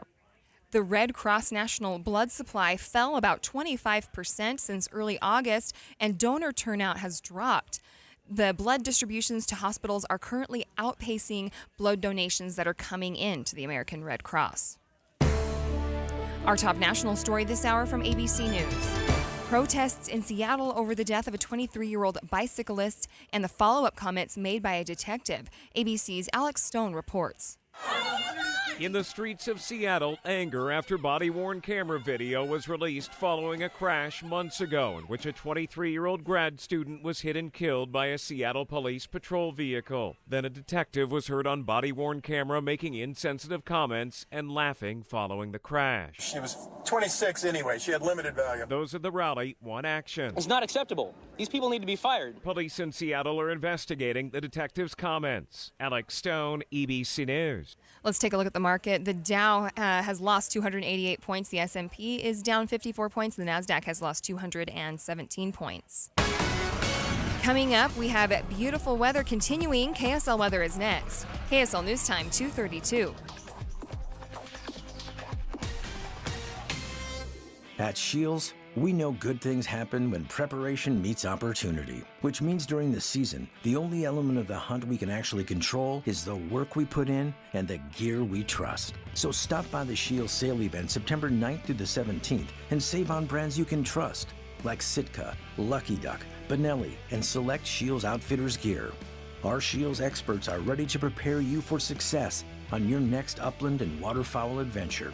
Shields. Earn your moment. The Utah RV Super Show, the premier RV event of the year, is back at Mountain America Expo, Thursday, September 14th through Sunday, September 17th. Come see the new 2024 models and special closeout pricing on all 2023 models. Bring a can of food for the Utah Food Bank and get $1 off per can, up to half off adult admission. Unplug from distractions and plug into your family at the Utah RV Super Show. Discount passes at UtahRVSupershow.com.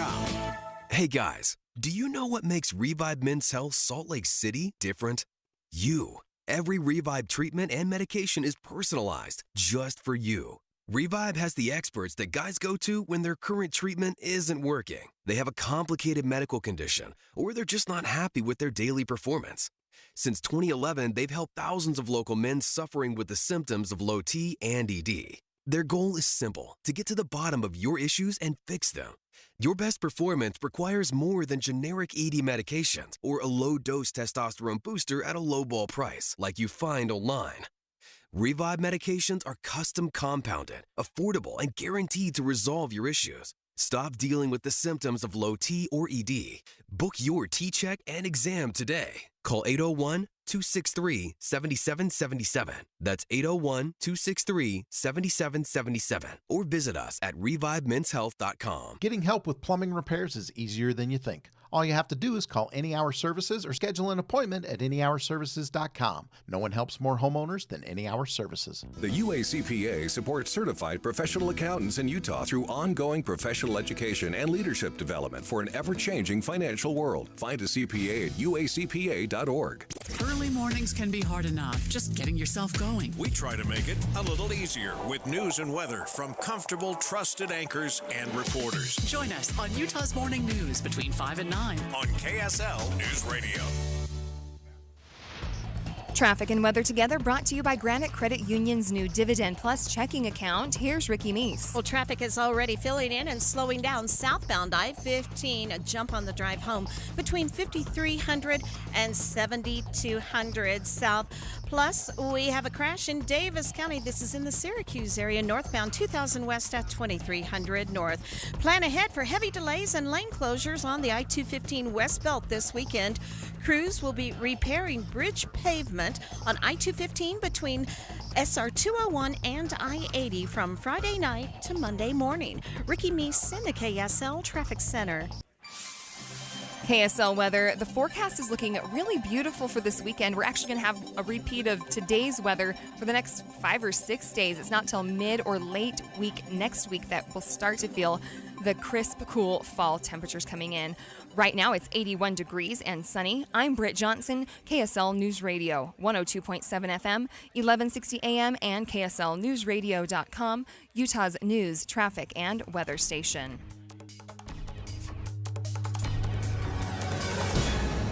Inside Sources. Inside Sources. America's voice of reason. Boyd Matheson on Utah's home for elevated conversation. Inside Sources on KSL News Radio. Well, from the moment that Senator Mitt Romney announced his plan to not run for re-election in 2024, the headlines have been sensational. What was Romney really like behind the scenes? Who did he talk to ahead of January 6th? What does he think of his Republican colleagues? Who will run to replace him? But lost in all of that speculation and juicy confessions is a set of very important principles that Senator Romney demonstrated yesterday when deciding not to run. It set off all kinds of speculation about his comments regarding former and current presidents, evaluation of his time and impact in the United States Senate, and all kinds of prognostication about the next race to replace here in Utah. But lost in all of it was the real important principle of the day. So I'm going to ask you to put your personal politics relating to Senator Romney on the shelf for the next 8 minutes. Whether you love him, whether you don't like him, or anything in between, I just want you to set that aside for 8 minutes. And I want you to join me for an underneath all the headlines so we can explore something we all should be thinking about relating to every elected official. So let's start with part of the senator's announcement. He talked about his age as being part of the decision for not seeking re-election, and said the most important thing in terms of what we should be looking for moving forward. I've spent my last 25 years in public service of one kind or another. At the end of another term, I'd be in my mid-80s. Frankly, it's time for a new generation of leaders. They're the ones that need to make the decisions that will shape the world they will be living in. A next generation of leaders. They need to be the ones to shape the world that they are going to live in and inherit. That's a really important statement from Senator Romney. Because I think what Senator Romney said, in essence, was I have confidence in the country. I have confidence in the American people. I have confidence in the citizens of Utah. If a little refrain of teach them how to say goodbye from George Washington and the music of Hamilton is playing in your head, you're probably on the right path. Washington understood, and yesterday Mitt Romney modeled what it means to recognize the fallacy in this country of the irreplaceable. We hear it all the time. George Washington was an extraordinary leader, among the greatest in all of human history. Following the Revolutionary War, he had access to absolute power. He could have been, and scores of Americans wanted him to be, the king. Many declared him the indispensable and irreplaceable man. Sadly, most men and women hearing those kinds of accolades of indispensability, they listen to that siren song, assume that it's a choir of angels, and then they begin to believe it and act on it. But George Washington knew better, and he rejected the throne of irreplaceability, and he set a standard of servant leadership and stewardship for everybody to follow. Now, I've mentioned this before, that when I was doing consulting work all around the world, I saw the fallacy of the irreplaceable all the time. In fact, when I would hear an executive say, oh, Mary is irreplaceable, or Steve is just absolutely indispensable, that was usually a red flag for me. It caused me to worry. It might be a big problem. I would respond to those kinds of statements from executives by asking, well, what would happen if Mary quit tomorrow? Or, heaven forbid, Steve tragically gets hit by a bus.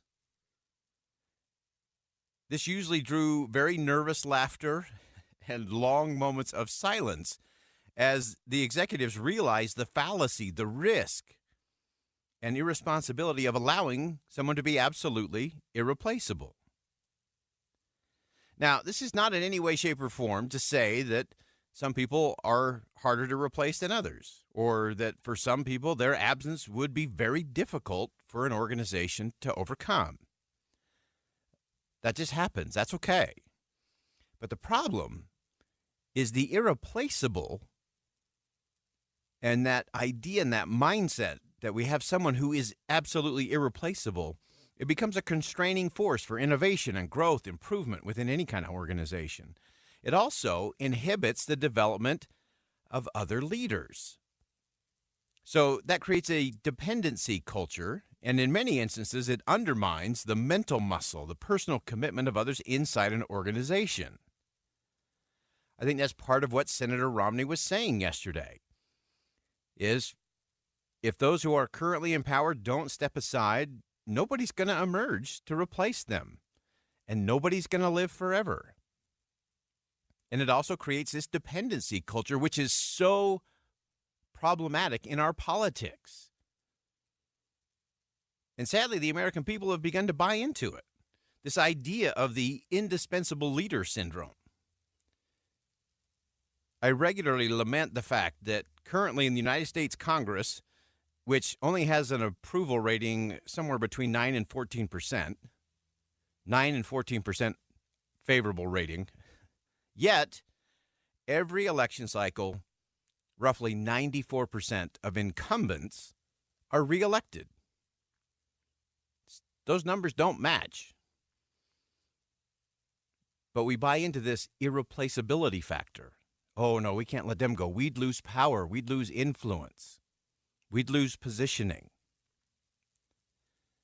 And currently, despite the prospect of a repeat Biden-Trump presidential election in 2024, and of course the usual chants that come from whoever's in the minority, drain the swamp, the status quo has regularly been maintained in the U.S. House and Senate.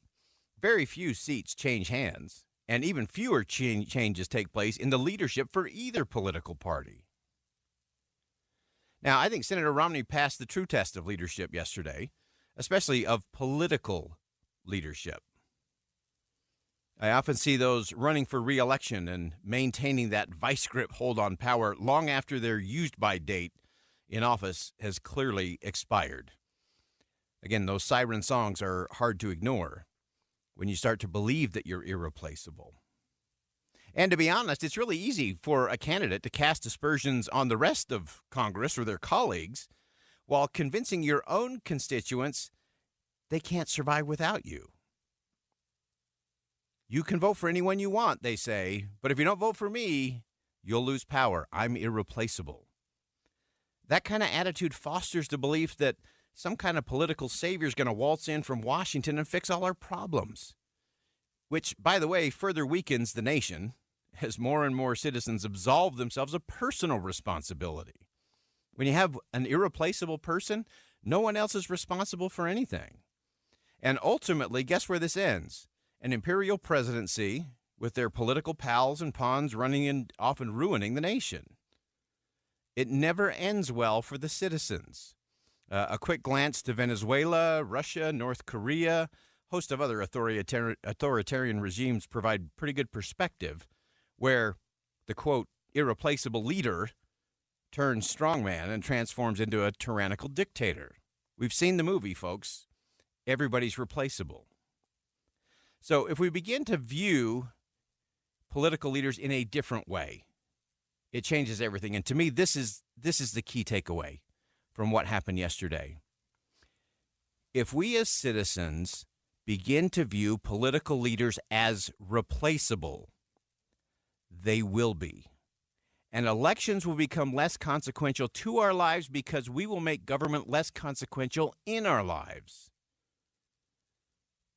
I've shared before that during my time in Washington, most nights ended with me walking through the Capitol Rotunda very late.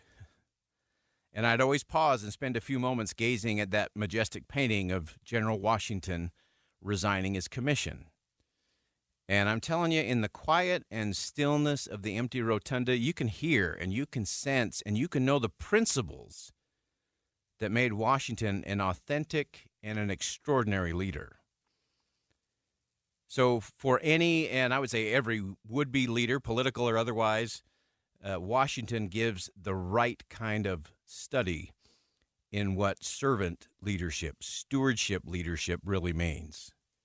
General George Washington resigning his commission before the Continental Congress on December 23rd of 1783 in, stunningly, one of the few instances in history that the commander of the conquering forces did not assume complete authority, control, and power. Instead, he returned it to the citizens and to their representatives.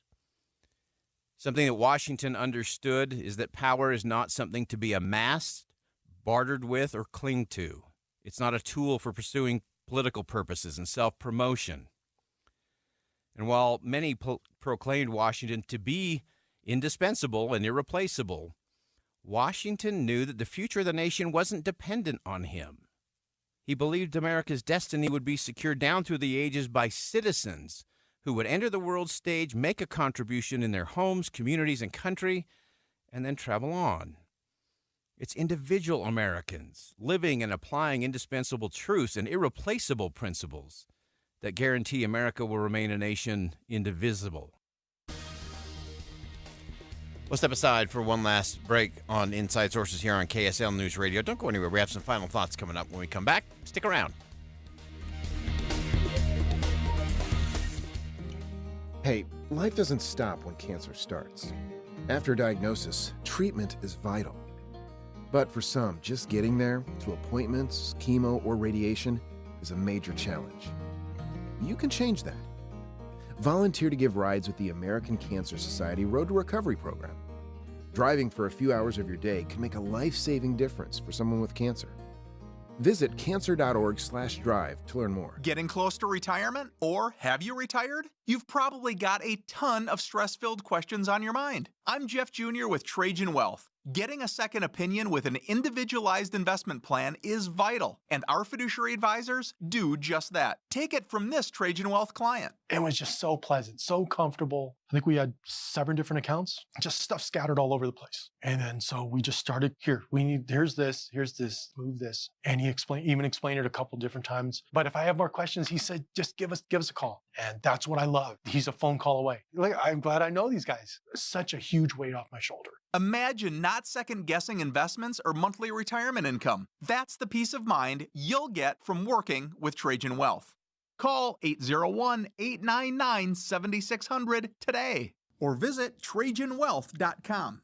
Actual client, no compensation, no conflicts. Advisory services offered through Trajan Wealth LLC, an SEC registered investment advisor. If you've had painful kidney stones, you know you don't want more. Moonstone Stone Stopper is a simple solution that works. Created and recommended by top kidney stone doctors, Stone Stopper is an alkali citrate formula scientifically proven to prevent crystallization. Stone Stopper's patented formula is gentle on the stomach and is available in easy-to-swallow capsules, gummies, and powder drinks that make hydration delicious. Stone Stopper is available at participating Walmart and Walgreens stores. Look for the red stop sign on the bottom shelf of the vitamin aisle. For more information or to find a store near you, go to stonestopper.com. Finding great candidates to hire can be like, well, trying to find a needle in a haystack. Sure, you can post your job to some job board, but then all you can do is hope the right person comes along, which is why you should try ZipRecruiter for free at ziprecruiter.com/free. ZipRecruiter doesn't depend on candidates finding you. Its powerful technology identifies people with the right experience and actively invites them to apply to your job. You get qualified candidates fast. So while other companies might deliver a lot of hay, ZipRecruiter finds you what you're looking for. The needle in the haystack.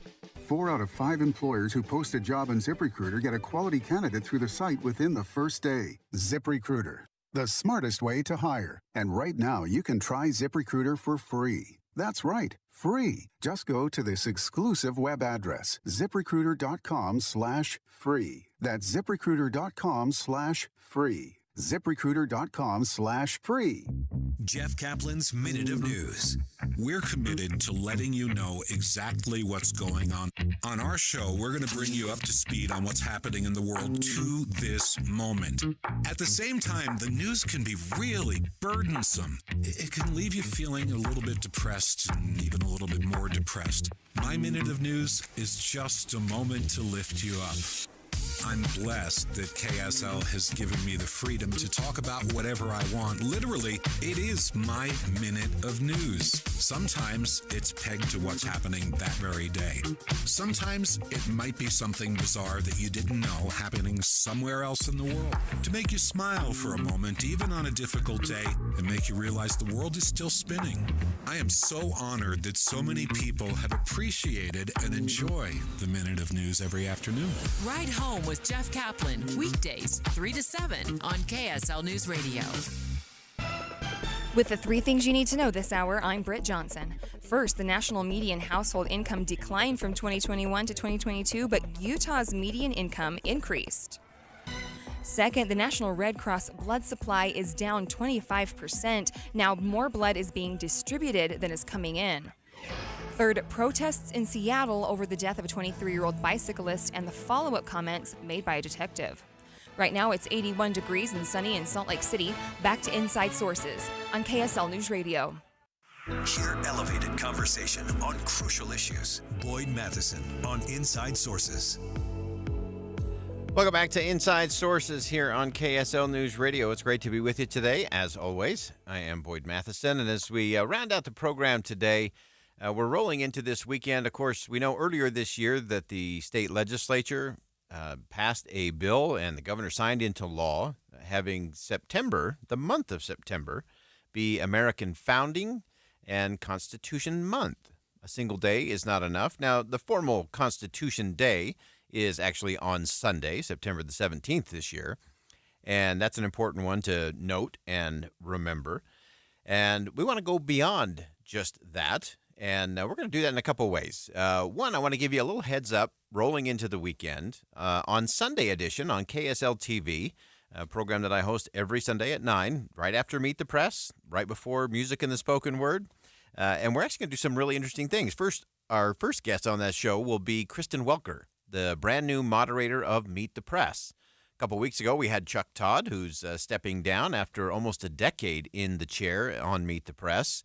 To pursue some other things there for NBC. Kristen Welker is so smart, and she is a reporter's reporter. She's going to bring something new and different to that chair. And so we had a great conversation with Kristen that will air on Sunday morning. And, of course, she chose, amazingly, as her first interview, former President Donald Trump. That is coming into your new job, doing a high-wire act and going big. And the excerpts that I've seen and the conversation that I had with Kristen, it's a really good interview, very strong. And so we'll chat with Kristen about her new role, what that means. We'll talk about the importance of restoring trust in the press, in the media, and in each other. We'll talk about her approach to reporting. And she has this wonderful take on why local news is so important and why community matters and what she hopes to bring to Meet the Press that will make it a little more community-centric, a little less Washington-focused. So you want to check that out. We'll also have our good friend James Wallner talking about the shutdown showdown and Congress being completely unserious about the job they actually have, which is why we should give some of them who don't want to do the job that they have, that as outlined in the Constitution, to fund the government. It's one of the very few that maybe we got to give them an opportunity to work somewhere else if they're not real happy doing the job that they ran to do. And then we'll close out the program on Sunday with a look at an important model in terms of how do we go in this country from just protesting everything, being angry and frustrated, to progress, to actually moving things forward and making things better. So we'll break all of that down. So set your VCR, be ready to roll on Sunday at 9 o'clock on KSL TV with Sunday Edition. Now, I want to go back to a conversation we started earlier in the program. And if you missed this part of the program today, you have to go back and check out the podcast this afternoon. Just go to kslpodcast.com and you can find that on there. It's my conversation with Judge Jeffrey Sutton. Now, Judge Sutton, of course, is the chief judge of the U.S. Court of Appeals for the Sixth Circuit. So he's based there in Ohio. He also teaches about state constitutions at Harvard Law School, and he's written this fabulous item called 51 Imperfect Solutions. And I want to go to part of my conversation that I had with Judge Sutton just a little bit ago to get some perspective about why, in his mind, we shouldn't just have a Constitution Day, but why we should have Constitutions Day, plural, meaning we should celebrate all 51 constitutions. So the one big constitution for the entire country, and then the 50 state constitutions that we have. And he said there's a specific reason why he believes it's important to focus on all of them. I guess you could call it the danger of the single story, where we're inclined to think of just one court, the U.S. Supreme Court, one constitution, the U.S. Constitution, as the source of our liberties, when the reality is we have two opportunities. Think of it as a two-shot foul in basketball. You miss the first shot, you might want to take the second one. You still might get what you need to win the game.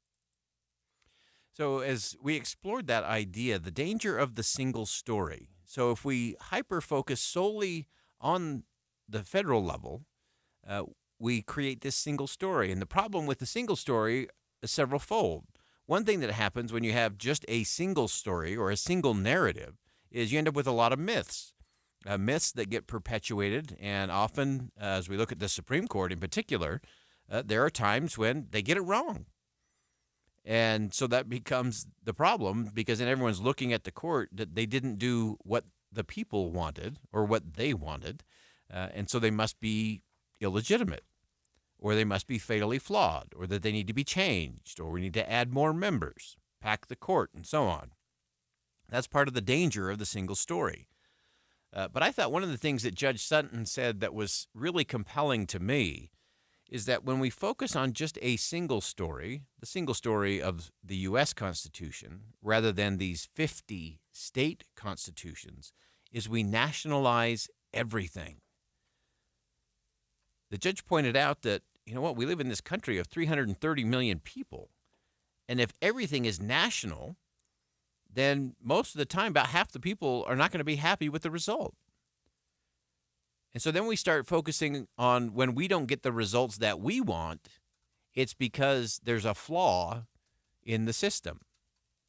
And that's not necessarily the case. We put people on courts to do the job of interpreting the law. Their job is not to make law. Their job is to interpret. And if you look at our nation's history,